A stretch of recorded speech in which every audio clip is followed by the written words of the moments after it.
សួស្តីអ្នកនរគ្នាស្វាគមន៍មកកាន់ Channel BMin Tech នៅក្នុងវីដេអូនេះយើងមកនិយាយអំពីទូរស័ព្ទដៃ Vivo X200 Pro ក៏ប៉ុន្តែកាមេរ៉ានេះវាល្បីនៅក្នុងឆ្នាំ2024ហើយក្នុងឆ្នាំ2025នេះក៏ត្រៀមនឹងចេញជាមួយនឹង X200 Ultra ដូចគ្នាអញ្ចឹងយើងមកដឹងអំពីចំណុចមួយចំនួនដែលអ្នកនរគ្នាអាចនឹងមើលរំលងពីទូរស័ព្ទដៃ X200 Pro នេះវីដេអូនេះនាំមកជូនដោយហាងលក់ទូរស័ព្ទដៃ Helly Premium Store អ្នកនរគ្នាអាចស្វែងរកទូរស័ព្ទដៃថ្មីនិងមួយទឹកហើយនឹងទូរស័ព្ទដៃ Vivo X200 Pro នេះបានក្នុងតម្លៃសមរម្យហើយសម្រាប់ព័ត៌មានបន្ថែមអាចមើលលើអេក្រង់នេះបានអូខេអ្នកនរគ្នាដំបូងនេះយើងអត់និយាយច្រើនតាក់ទងជាមួយនឹង spec របស់វាទេខ្ញុំគិតថាអ្នកនរគ្នាអាចនឹងស្គាល់ច្រើនអំពី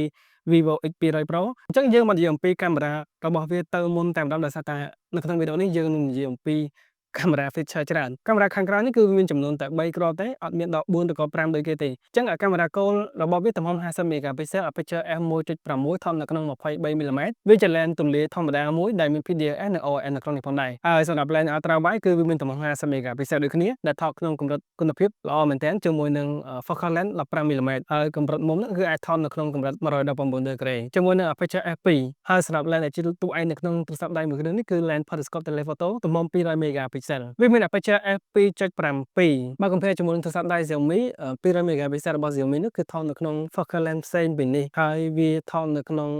aperture f2.6 ហើយមួយនេះគឺ f2.7 ចំពោះការថតរូបភាពទូទៅនៅក្នុង lens core របស់វានៅក្នុងមុខងារកាមេរ៉ាទូទៅរបស់វាគឺអត់ជាបញ្ហាទេគឺយើងអាចថតស្អាតមែនទែនខ្ញុំគិតថាអត់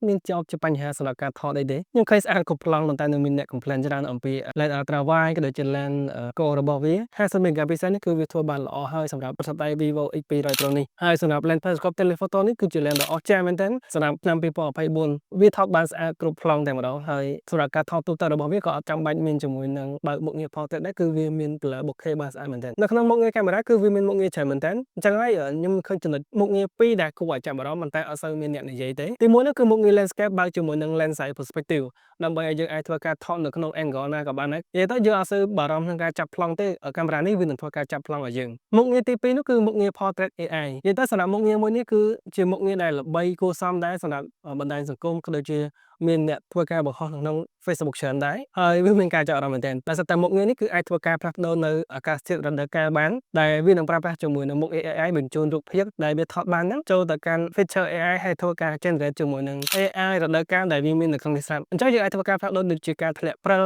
ដល់នៅស្លឹកឈើរីកការសាកូរ៉ានិងមុខងារផ្សេងៗទៀតដល់នៅស្លឹកឈើជ្រក់អីជាដើមហើយvibe របស់វាគឺស្អាតមែនទែនអ្នកនរគ្នាបានឃើញថាវាធ្វើការកែប្រែជាមួយនឹងស្ថានភាពរូបភាពនោះគឺបានល្អមែនទែនដែលវាបែងចែកជាមួយនឹងស្ថានភាពបរិយាកាសជុំវិញនឹងមនុស្សនោះគឺ balance បានល្អមែនទែនសម្រាប់ការធ្វើការប្រើប្រាស់ជាមួយនឹង feature AI មួយនេះហើយគួរឲ្យចាប់អារម្មណ៍នោះគឺវាអាចធ្វើការផ្លាស់ប្ដូរបានច្រើនរដូវកាលអញ្ចឹងទៅគឺវាលយខុសប្លែកពីការថតជាមួយនឹងមុខងារ AI ផ្សេងដែលវានឹង generate មនុស្សនោះទៅជាយើងកមួនអញ្ចឹងណាខ្ញុំចូលចិត្តជាមួយនឹងមុខងារទាំងពីរនេះហើយបើអ្នកនរគ្នាគិតថាមានមុខងារផ្សេងទៀតដែលចង់ឲ្យខ្ញុំនិយាយអាច comment នៅក្នុងវីដេអូនេះបានអូខេបន្តមកទៀតគឺយើងមកនិយាយអំពីការថតវីដេអូ lock វីដេអូនេះខ្ញុំគិតថាកាមេរ៉ាណាក៏មានដែរប៉ុន្តែគាត់ថា Samsung បានធ្វើការបញ្ចេញនៅ lock របស់ខ្លួននោះមើលទៅយ៉ាងវ៉ាវមែនទែនប៉ុន្តែជាក់ស្ដែងទូរស័ព្ទដៃរបស់ Honor ក៏ដូចជា Vivo នេះគឺមាន lock ដូចគ្នាមាន U ដែរហើយបើខ្ញុំចាំបានគឺវាមាន U គួរសមដែរហើយវាអាចថតនៅក្នុង color flat ហើយឲ្យយើងធ្វើការកែប្រែតាមក្រោយបានហើយសម្រាប់ការថតវីដេអូគឺវាអាចថតនៅក្នុងកម្រិត 4K 60 frame និង 8K 30 frame បាននិយាយទៅអ្នកនរគ្នាសម្រាប់ការ design នៅក្នុងទូរស័ព្ទដៃរបស់ក្រុមហ៊ុនចិនកន្លងមកនេះយើងឃើញថាវាមាន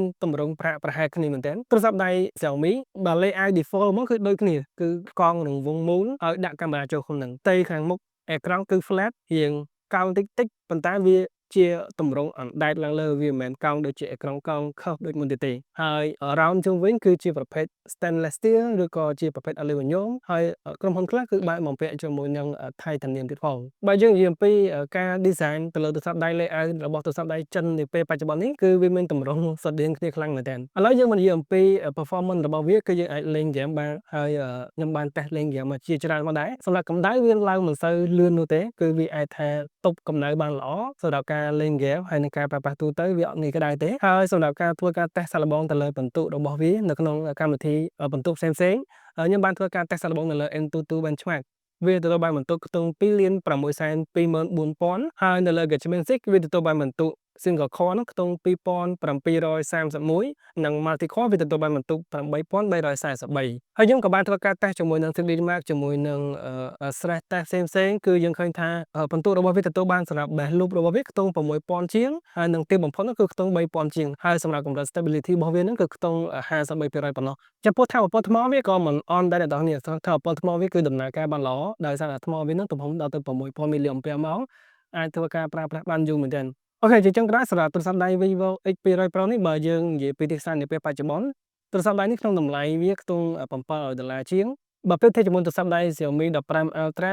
ចំណុចរបស់ Vivo X200 Pro ធ្វើបានល្អគឺមិនច្រើនទេតែគ្រាន់តែតម្លៃវាធូរថ្លៃជាងអញ្ចឹងបើអ្នកនរគ្នាចង់បានជាមួយទូរស័ព្ទដៃបាច់ល្អថតរូបបានល្អហើយអត់ចង់ចំណាយដល់ខ្ពស់ពាន់ Vivo X200 Pro នេះគឺជាជម្រើសដ៏ល្អមួយក្នុងចំណោមទូរស័ព្ទដៃ flagship នាពេលបច្ចុប្បន្ននេះនិយាយទៅវីដេអូនេះគឺមានតែប៉ុណ្្នឹងទេបើអ្នកនរគ្នាមានជាចម្ងល់ផ្សេងៗអាចធ្វើការ comment នៅក្នុងវីដេអូនេះបានខ្ញុំនឹងធ្វើការឆ្លើយទៅកាន់សំណួររបស់អ្នកនរគ្នាផងដែរអរគុណច្រើនសម្រាប់ការទស្សនាវីដេអូនេះជួបគ្នានៅវីដេអូក្រោយបាយបាយ